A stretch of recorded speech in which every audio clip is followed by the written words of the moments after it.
Ważną rolę w przygotowaniu obronnym państwa odgrywają wszelkiego rodzaju ćwiczenia, które są jedną z form szkolenia obronnego. Ćwiczenia te są żywym warsztatem twórczej inicjatywy rozwiązywania poszczególnych sytuacji w warunkach współczesnego pola walki. Są także sprawdzianem wyszkolenia uczestników. Nasza ludowa obronność charakteryzuje się z jednej strony powiązaniem działalności regularnych jednostek wojskowych z działalnością uzbrojonych oddziałów ludności. Z drugiej strony poprzez wychodzenie ze swymi postulatami do wszystkich komórek życia społecznego głębokim i czynnym zaangażowaniem w realizację zadań obronnych instancji partyjnych, władz państwowych i rad narodowych. W tym właśnie tkwi istota naszej ludowej obronności i niezmierzone możliwości wykorzystania wszystkich moralnych i materialnych sił narodu w celu przygotowania kraju do odparcia ewentualnej agresji. Chodzi również o to, ażeby każdy obywatel w mundurze lub bez munduru był przekonany o celowości i słuszności podejmowania wysiłku obronnego. Ogromną rolę w tym zakresie mają do spełnienia organizacje społeczno-obronne i młodzieżowe. Podstawowy kierunek działania tych organizacji to wszechstronne naświetlanie politycznych, militarnych aspektów naszej obronności i dotarcia z tymi zagadnieniami do wszystkich środowisk i grup społecznych. Szczególne zadania w tym zakresie stają przed Ligą Obrony Kraju, Polskim Czerwonym Krzyżem, Ochotniczymi Strażami Pożarnymi, Ochotniczą Rezerwą Milicji Obywatelskiej, Polskim Związkiem Krótkofalowców oraz Aeroklubem PRL, który zajmuje się istotnym czynnikiem obronności w dziedzinie lotnictwa. Szkolenie lotnicze przygotowuje pod względem fachowym i psychicznym do wypełnienia obowiązku obrony ojczyzny, upowszechnia wiedzę techniczną, utrzymuje w kondycji lotniczej szerokie rzesze pilotów, a także personelu technicznego i lotniskowego.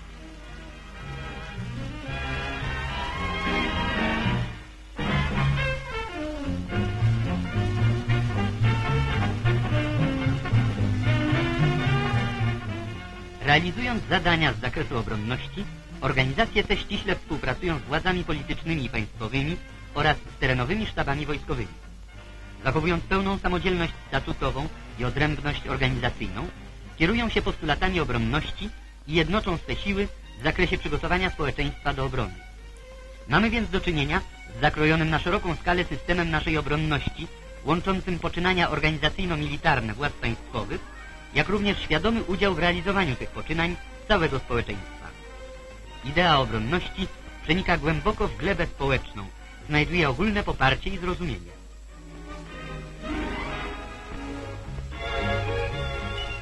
Aeroklub Polskiej Rzeczypospolitej Ludowej to jedyna w Polsce organizacja, której przypadł w udziale zaszczyt zaspokajania ambicji i potrzeb naszego społeczeństwa w dziedzinie lotnictwa sportowego. Spełnia równocześnie obronnie użyteczne zadania. Od najmłodszych lat, niemal we wszystkich zakątkach kraju, olbrzymim zainteresowaniem młodzieży cieszy się modelarstwo latawcowe. Pierwsze kroki do opanowania przestworzy, pierwsze samodzielne rozwiązania konstrukcyjne, pierwsze zwycięstwa.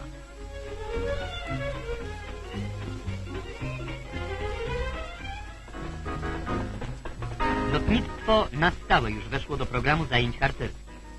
To piękne i pożyteczne hobby daje nie tylko godziwą rozrywkę, lecz spełnia bardzo istotną rolę w procesie politechnizacji młodzieży. Stary, wysłużony już w lotach szybowiec, zmontowany na specjalnej konstrukcji, daje możliwość przeżycia prawdziwego bez mała lotu. Żmudna praca przy budowie modeli rozwija znakomicie systematyczność, cierpliwość i zamiłowania konstruktorskie.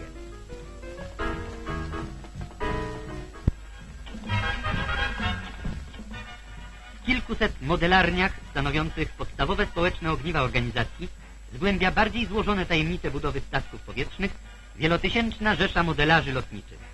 Od podstawowych konstrukcji do dokładnych w obliczeniach zdolnych do wykonania określonych zadań.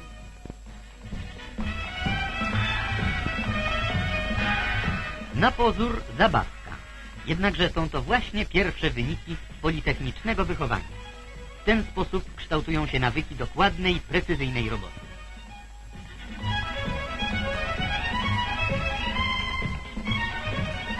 Cieszą nas sukcesy zarówno krajowe, jak i międzynarodowe. Ostatnie osiągnięcia wyraźnie stawiają naszych modelarzy w czołówce europejskiej w tym zakresie. Młodzież interesująca się historią oraz aktualnym stanem rozwoju lotnictwa zrzeszają działające na terenie szkół koła lotnicze. Jedną z ulubionych form pracy w kołach są spotkania z oficerami Ludowego Lotnictwa Polskiego.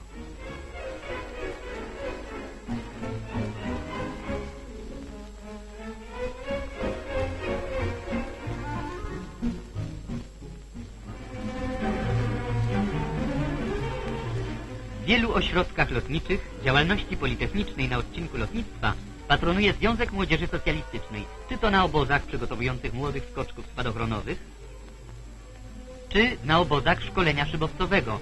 Instancje ZMS podjęły się popularyzacji lotnictwa.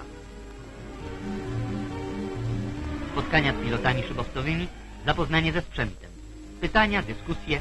Niejedna decyzja poświęcenia się lotnictwu podjęta została właśnie tu, na ZMS-owskich obozach. Rozwijają się zainteresowania, krystalizują się poglądy na poszczególne dziedziny sportu lotniczego. Każda z nich dostarcza wielu emocji, ciekawi specyficznymi tajnikami. Niezapomniane chwile pierwszego skoku, wejście drogą mozolnej pracy w szeregi wyczynowców, doskonalenie wyników, poprawianie rekordów życiowych, krajowych i międzynarodowych. Oto dalsze zadania.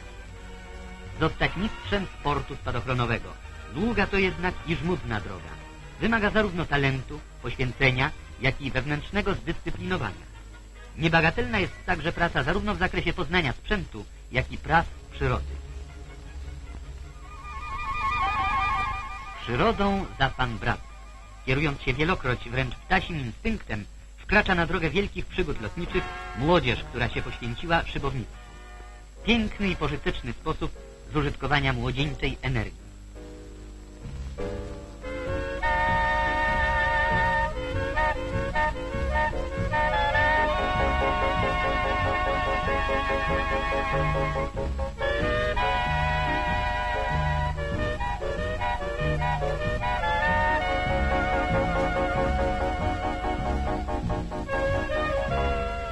W wielu najpiękniejszych zakątkach kraju rozsiane są lotniska i ośrodki szkoleniowe. Tam, pod kierownictwem doświadczonych instruktorów i wychowawców, zdobywają i doskonalą swoje umiejętności pilotażowe młodzi szybownicy.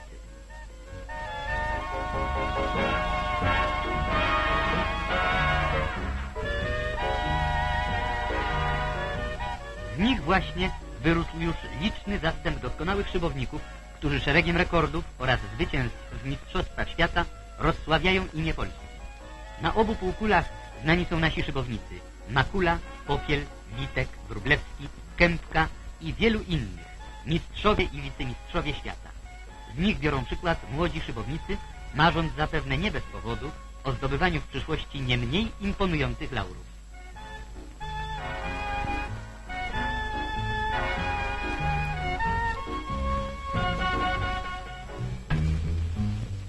Gdy zasmakuje się szybownictwa, nieodwołalna staje się decyzja o zdobyciu ostróg pilota samolotowego. Złożona, jakościowo wyższa teoria, usilna praca pod kierownictwem doświadczonych pilotów, instruktorów, często rezerwistów wojsk lotniczych. Po pierwszych lotach doskonalenie kwalifikacji. Wreszcie akrobacja. Ogromny wysiłek trenerów, konstruktorów, pilotów doświadczalnych i zawsze niezawodnych, ofiarnych i zasłużonych mechaników. Latać lepiej, wyżej, taniej. To dewiza, która zdobyła sobie na stałe prawo obywatelstwa w społecznej działalności lotniczej.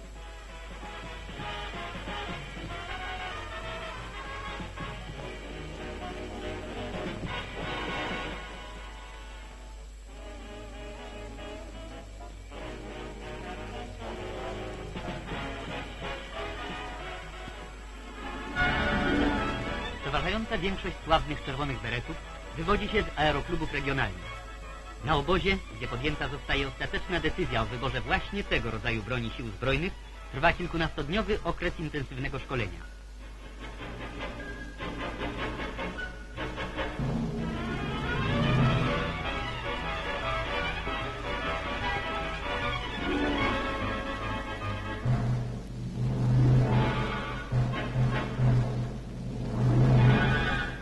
Zanim nastąpi pierwszy skok otwierający drogę do wojsk powietrzno-desantowych, zanim zostaną zrealizowane marzenia o noszeniu czerwonego beretu, o odbyciu służby wojskowej w jednostce powietrzno-desantowej, konieczne jest dobre przygotowanie naziemne, teoretyczne wyjaśnienie wielu wątpliwości, dokładne opanowanie budowy i prawidłowego składania spadochronu.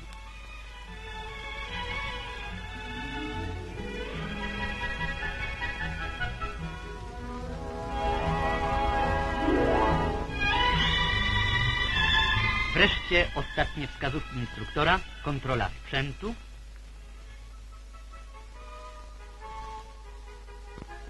i start do pierwszego skoku.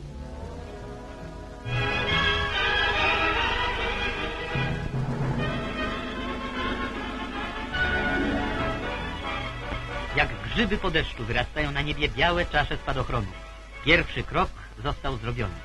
Przeżycie to pozostanie każdemu na długo w pamięci i nie pozwoli już przerwać cyklu tych wielkich przygód, jaką dają podniebne skoki, których opanowanie jest tak niezbędne w systemie współczesnej obronności kraju.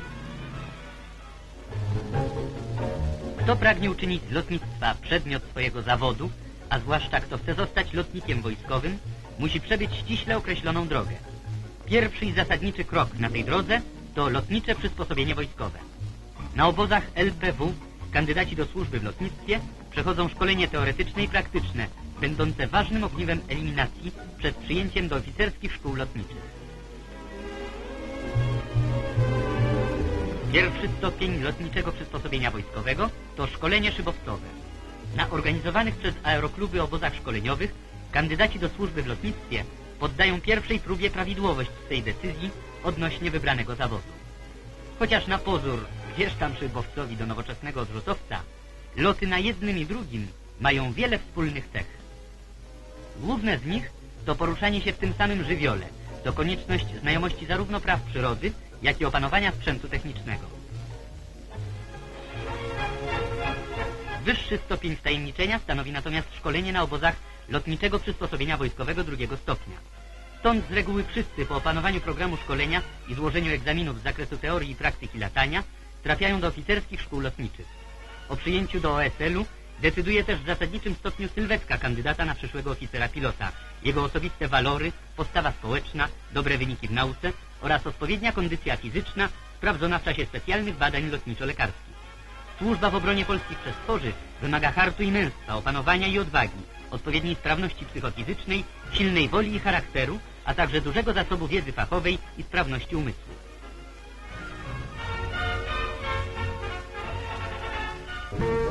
Aeroklub PRL, przygotowując kadry dla nieustannie rozwijającego się lotnictwa, wykonuje równocześnie zadania gospodarczo-użyteczne w różnych dziedzinach gospodarki narodowej. Na tym pokojowym froncie toczy się dziś walka obronna przeciw klęskom żywiołowym oraz szkodnikom zagrażającym naszym polom, lasom, zbiornikom wodnym.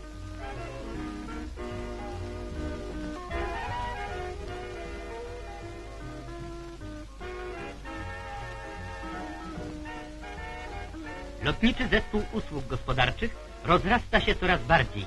Po 5 latach działalności dysponował 40 samolotami różnych typów, szeroko rozbudowanym zapleczem technicznym, kadrą doświadczonych pilotów i mechaników. Wzrasta też ciągle obszar objęty lotniczymi zabiegami.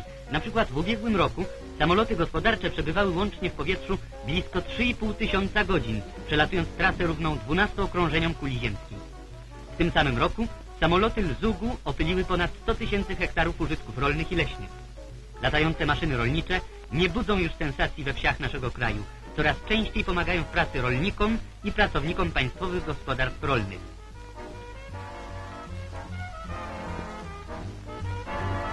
Aeroklub PRL od wielu lat z powodzeniem realizuje społecznie użyteczne zadania.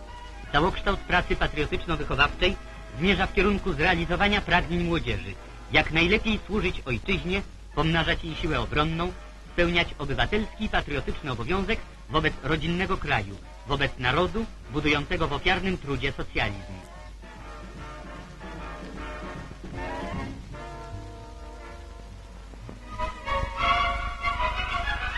Mknące dziś z błyskawiczną prędkością pod ojczystym niebem nowoczesne odrzutowce to także jeden z pięknych dowodów idei ludowej obronności, stanowiącej przedmiot największej troski całego społeczeństwa naszej socjalistycznej ojczyzny.